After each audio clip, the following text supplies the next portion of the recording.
How's it going, guys? What you're going to see today is a pretty decent round of sniping. Well, at least I think so. It'll be in Silk Road Rush, and it'll be with the M98B, where I just go to town on a lot of these guys that basically gave up on trying to rush. And I don't blame them for it. And the reason why is Silk Road, I find, is a terribly balanced map, at least in terms of rush. This first set of MCOMs is pretty much, well, okay, if I'm going by statistical averages, I find if I was to play defense 10 times or in a row, say, I'm probably going to walk away with a win 9 of those times. That's just the average for me. It might be different for you, and that's perfectly understandable, but that's my average, I'd say. 9 out of 10 times I've played this map, the first set team doesn't get past the first set of MCOMs. But in addition to that, the last set of MCOMs have the attackers basically attacking on an uphill section, where there's little to no cover in that as well. So I find, unless the teams are brutally stacked, you're going to find on average that this map is really weighted toward the defenders. Rush on average, I'd say, is, especially if the defenders are smart about deploying, say, their equipment in certain ranges, making sure that the team is spread out in terms of attack angles, and being able to basically keep the enemy from flanking or getting behind them, and you're going to have a really good shot at beating just about anyone that ever plays this game. But yeah, I don't think this map is very well balanced for rush. I find the attackers, and this is why this was the good sniping round, I figured the attackers basically, once they concede the fact that they're not going to be able to push anymore, they start sniping. And, well, I love counter-sniping. As you guys have probably subscribed to my channel for sniping, you guys know that I like to snipe. So that's what I'm going to be doing as my counter here. And you'll see it as the M98B here. What I wanted to do, of course, that was as the brief introduction, was talk about something that I get asked an awful lot, but of course the answer is completely subjective to your personal style, your particular skill set, your particular preferences, just like, well, any other aspect in life just about. But I did want to talk briefly about the question I always get asked about whether you should use the zero feature or not in Battlefield 4. In 3, of course, it didn't have it, so you were basically forced to go without it, because, I mean, it didn't have it. But in Battlefield 4, you do have it.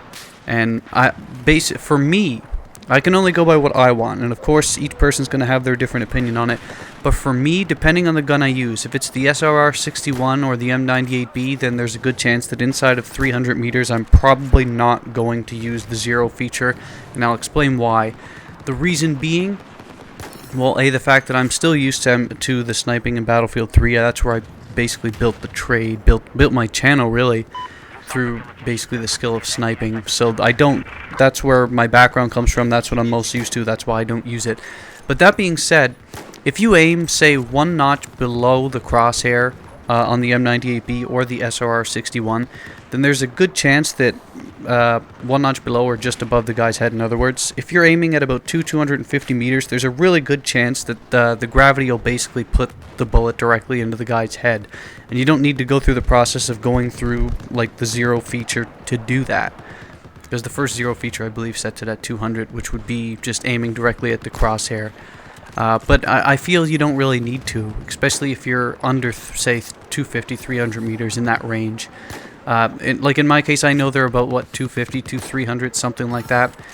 All you have to do is aim just slightly above the guy's head, and it'll be a headshot.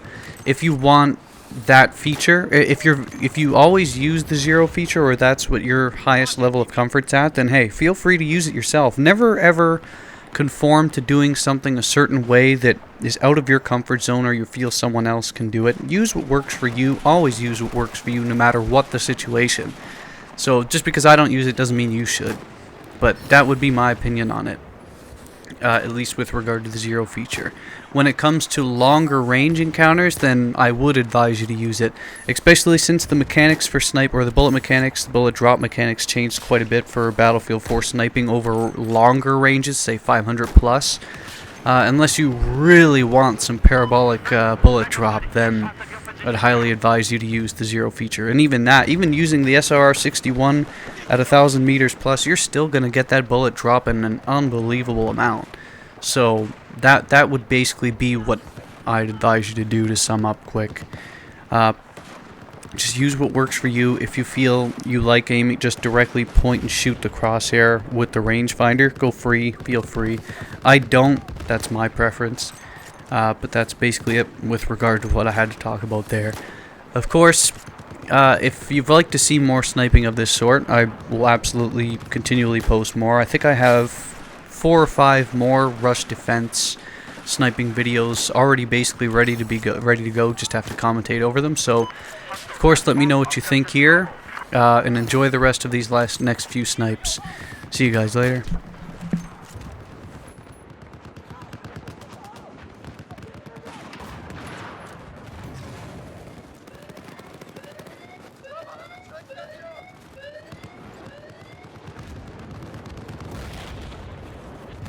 Charge on objective Bravo has been